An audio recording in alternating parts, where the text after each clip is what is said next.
Hello, witchlings. I'm over here. Um, I uploaded a video from my phone. So if that works out right, then I know what I'm doing. But I promised y'all I'd get the altar set up. So this is the best way. I hope you can see it. I'll look at it, and if I don't think that it's sufficient, then I will. If my phone video turns out okay, then I will do it again with a phone. Okay. So I really hope you can see this. Here we go. This is very simple on your altar setup. It is your very basic setup. Um, in time, you'll incorporate your own things to put on your working altar. This is a working altar, not one that sits, if you have a deity, one that will set up to your deity all the time. This is what you would use when you are doing work, your spells and rituals and blessings or whatever work you're doing at your altar. Some people do this before they make their oils.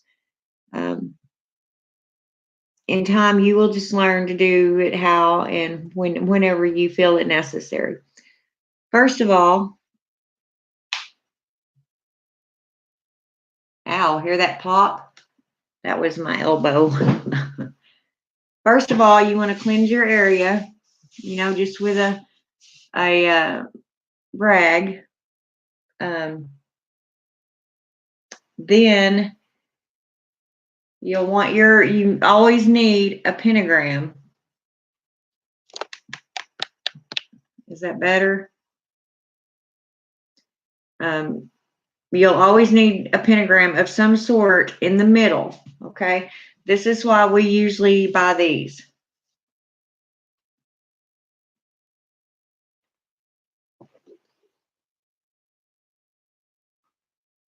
Like I showed you.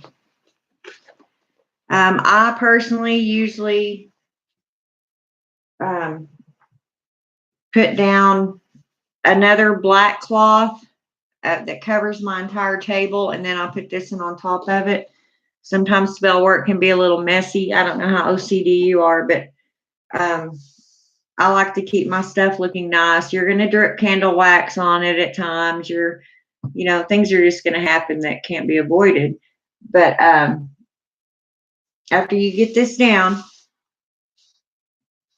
and I usually, before I even go through all this, I will cleanse my area. I'm always working in my kitchen because this is the biggest, it's on my little dining room table and it's the biggest area I have. And the rest of my house is small and it's cluttered with stuff. So I can't even sit in the floor anywhere and do it. And if I did, I probably wouldn't get back up. So I just don't get down on the floor. Of course, you use your sage bundle. Or some people use the Palo Santo, depending on what kind of work you're doing. This is a higher level in my belief of purification. It's a little bit stronger and it's blessed wood. So it's a little bit better than sage. If you're, afraid of demons around you, or if you do any dark magic, usually afterwards you'd want to, cleanse your area with Palo Santo. I'm not telling you to do dark magic. I'm just saying in your path, you may dabble in several different things. I believe you should know a little bit about everything and make up your own mind whether you want to go that route or not. So there you go with that. Okay.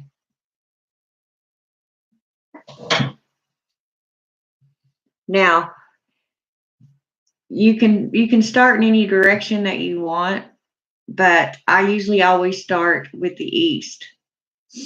Um, so I'm facing east now. If I was going to sit over here and do this video, but that'd probably get me all screwed up, get me turned around.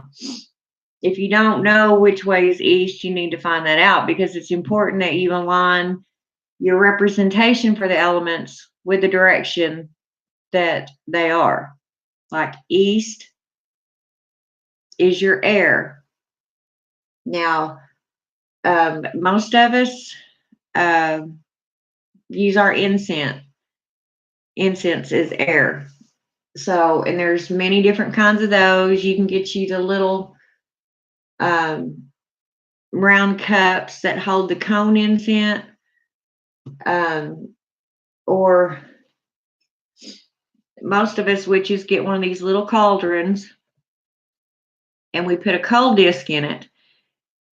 And you can buy the packages of coal discs. I don't know. I think they come 8 or so to a package. They're not really expensive, but you can go buy a whole bag of fast lighting charcoal and do the same thing. If you don't want that big of a piece of charcoal, depending on what you have in there or how big of a container that you have, then you can smash it up with a hammer, improvise. Light your coal, stick it down in here. You may want to burn certain herbs, or just resin. There's a lot of resins out there. There's copal or copal, however you want to pronounce it. There's benzoin, dragon's blood, which is also used for purification. Frankincense and myrrh, or just plain frankincense or plain myrrh. There's all kinds of them. There's powders. There's dragon blood powder. There's sandalwood powder. I would pick an incense that would somehow relate to whatever work you're doing. If you're doing a spell for, say, money, then you would put something in there that pertains to money. Or love, then you may want to mix you an incense, just get a bunch of them together and grind them up, and any herb that you find that relates to love. Another reason you need to know how to look up and know your herbs. I also meant to tell y'all that an excellent source of information for herbs is called Herb Riot. You can just go to herbriot.com and type in any herb. You can type in pepper, salt, anything. Now, they won't have every single one of them that you type in, but probably 95%. And it tells you all kinds of stuff, which is a good reference to have when you make up your WSDSs, your witchy safe to data sheets. But then you can find out what incense you need to use. Or you can use the long holder with the incense stick.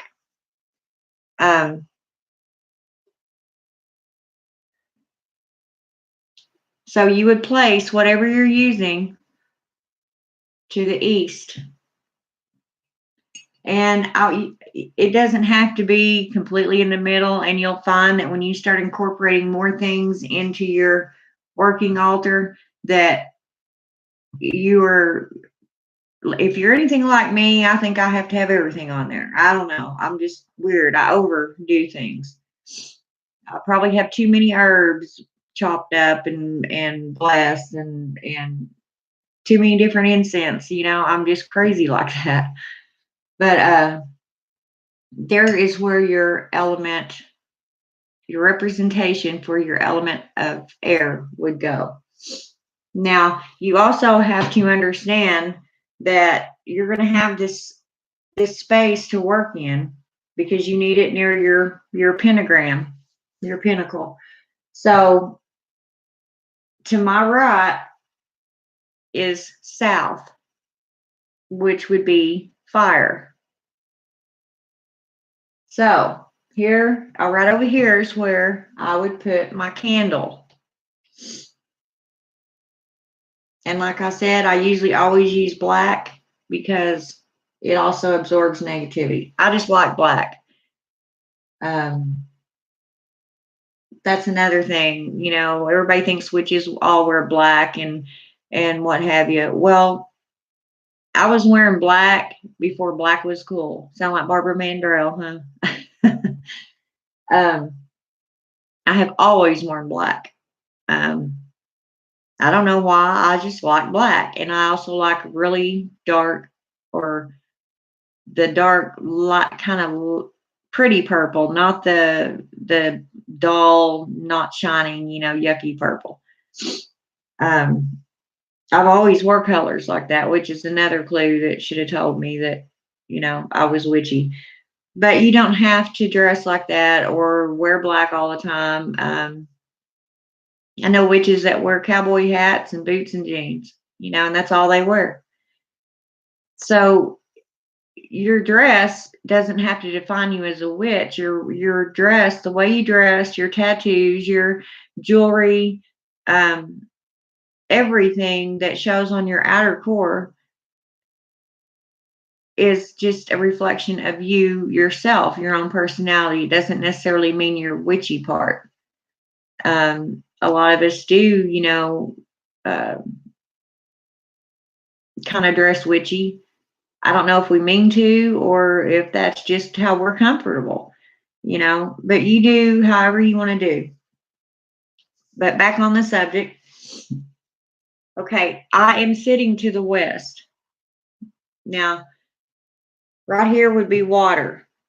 And like I said, you'll have to understand you're going to have space to work. Now, this is a chalice I described right quick off of my deity's altar. For instance, if I set this down here, that's going to be in my way now, isn't it? So you have to be sensible. Use a smaller bowl or something. And it doesn't have to be, you're going to have to move it because you don't want to be working with whatever you're doing around this and possibly dump it on you. Like I said, use a little bit of common sense. So you can, if you're right-handed, I guess you would maybe, of course it wouldn't be this big. You'd have it smaller. Or set it over here. As long as it's somewhere to the west, it doesn't have to be right in the middle. We kind of like it to be, but us OCD people do anyway. But like for instance, when I'm working, I have my air here, but my deity is up at the very top. She's watching over all of it, and I usually have 2 more big candles sitting right here so I can see. Because as I said, most of us do our work by candlelight. Then this is why I was telling you that a lot of people put their books of shadows on the altar so they can write in them. Well, that's fine if you can do all that and not break your concentration while you're doing your work.